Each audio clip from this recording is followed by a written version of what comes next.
Good day to everyone. My topic of discussion today is securities market in India and its controls.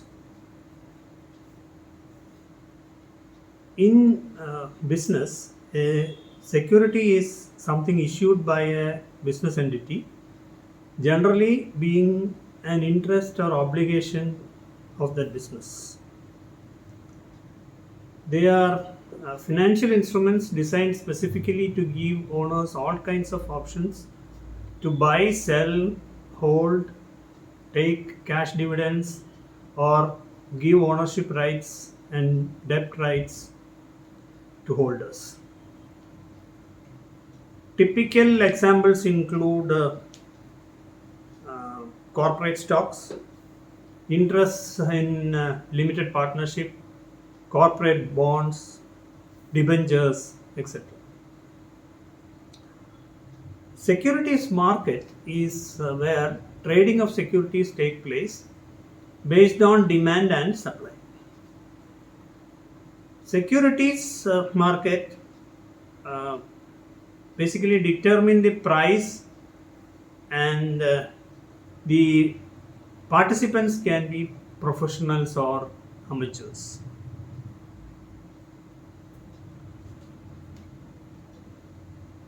The securities market in India consists of the industrial securities market and the government securities market. Let us first look at the industrial securities market. The industrial securities market refers to the market of shares and bonds of existing companies as well as those of newly formed companies. This market is further divided into new issues market and old issues market. The new issues market is also called the uh, primary market, and similarly the old issues market is also called the secondary market or stock exchange. The new issues market and the stock exchange are sort of interlinked and work in conjunction with one another. Now let us look at the primary market. The primary market is concerned with the floating of new issues of shares and bonds. The firms floating new issues to raise funds may be new companies or even existing companies planning expansions. The merchant banking division of a commercial bank is requested by the company to advise on the viability of floating of an issue before an issue is actually floated in the market.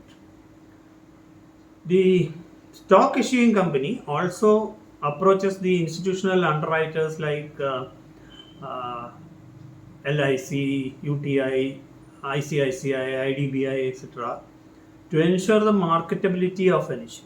The underwriters purchase securities from the new issue market and hold them uh, in their asset portfolio.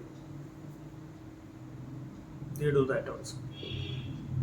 In the Indian capital market, there are two main ways of floating new issues, namely uh, public issues and rights issues.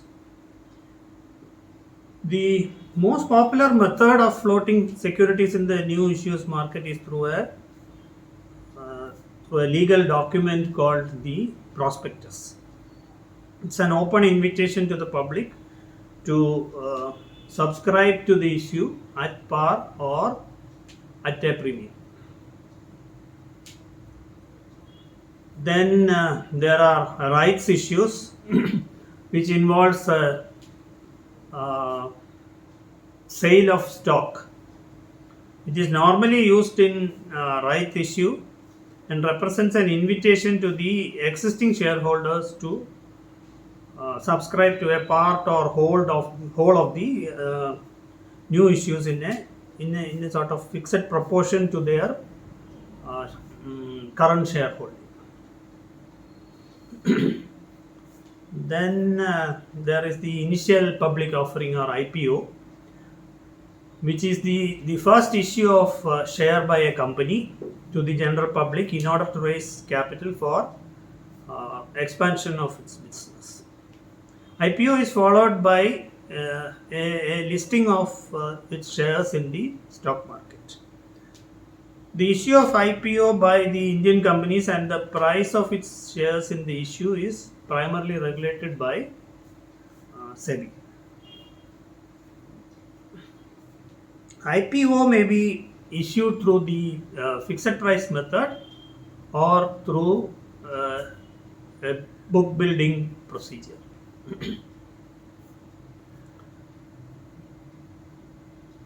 An unlisted company which wants to raise equity fund but is not yet prepared to make an IPO may privately place its equity or equity related instruments in one or more sophisticated investors such as financial institutions, mutual funds, venture capital funds, or even banks. The private placements can be made by a company to the investors at an agreed price and also quantity, agreed price and quantity, since the private equity issues are not regulated by SEBI. So that is the point there. Moving on to the secondary market. The secondary market deals in existing securities. They provide both liquidity and marketability to such securities.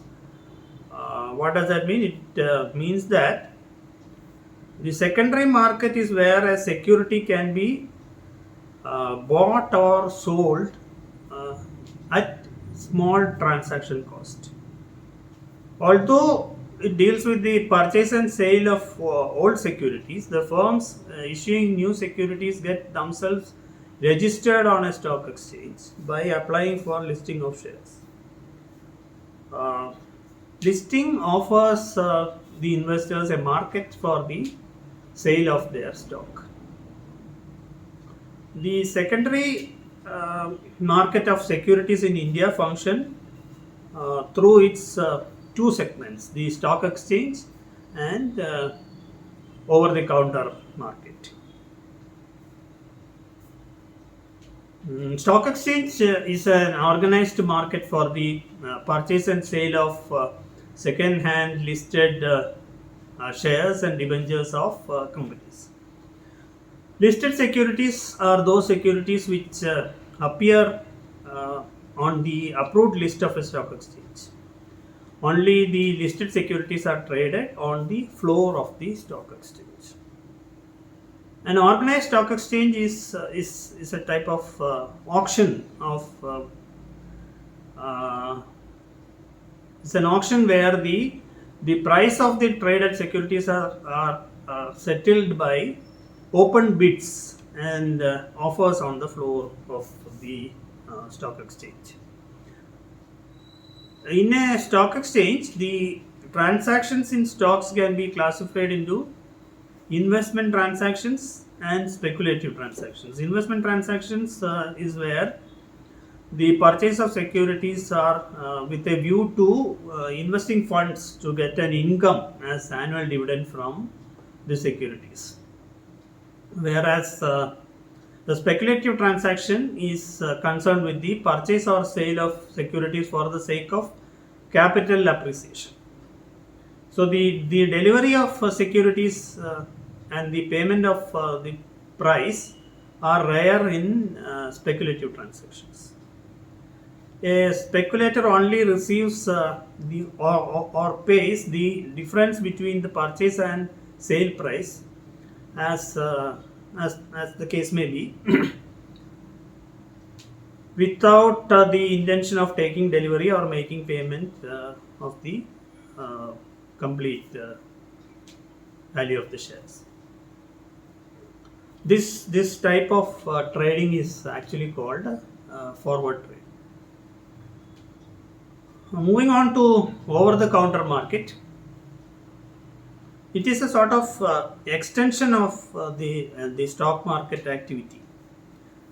The primary objective of an OTC market is to help small and medium companies which are at high risk. The capital base of the company which would be benefited would be between 50 lakhs and 3 crores. The OTC market extends its services to semi-urban and rural areas also. The OTC market is basically decentralized and they extend their operations beyond the functioning of the stock exchange. So that completes the industrial securities market. Moving on to the government securities market. The government securities are actually the best quality in terms of liquidity and the risk of default of payments. So government securities are also called gilt-edged securities. In this market, in the gilt-edged market, the securities of the government of India and that of the state governments are traded. The securities are guaranteed by the government. When you say guaranteed, the principal as well as the interest is guaranteed. The government securities market is fundamentally an important segment of the capital market, since it provides the mechanism for the management of public debt and open market operations to the Reserve Bank of India.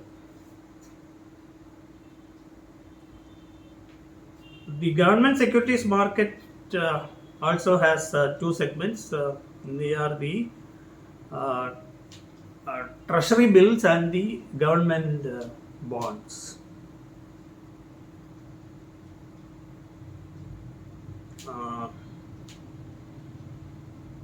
RBI, the role of RBI is to manage the public debts, and they operate on the supply side of the government bond market. And at the end of the subscription period, RBI holds the stock of unsold government bonds and keep selling them on its own account. So that is about the different markets, and moving on to the controls on the markets of India. The purpose of regulation basically is to address and deal with human evils such as manipulation, fraud, insider trading, tunneling, etc. The Indian securities market has seen its share of scams, including the infamous Harshad Mehta scam, the NSCL scam, the Ketan Parekh scam, etc. Sometimes, in order to survive a competitive market with a narrow profit margin, market participants end up doing something simply because they need to survive. So that is how these scams happen. So there are legislations governing the securities market. There are four main legislations.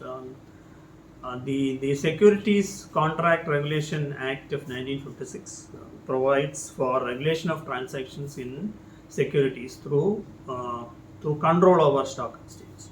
The Companies Act 1956, which sets out the code of conduct for the corporate sector in relation to issue, allotment, and transfer of securities and disclosures to be made in public issues. Then we have the SEBI Act of 1992, which establishes SEBI to protect investors and develop and regulate securities market. Then we have the Depositories Act of 1996, which provides for electronic maintenance and transfer of ownership of demat securities. So those are the main regulations.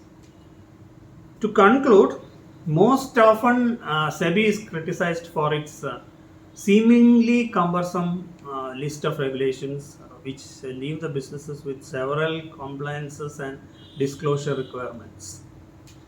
However, it is pertinent to comprehend the importance of such a body of norms as SEBI addresses various complicated issues in a massive industry, the stock exchange, and it affects the um, any malpractices affect the legitimate interest of several participants. Securities regulations provides a healthy competitive environment that encourages good conduct and thwarts evil such as fraud, manipulation, and unfair trade practices. Uh, Regulation is also required to ensure the smooth working of the securities market and to facilitate systematic development. That's all in this session. Thank you.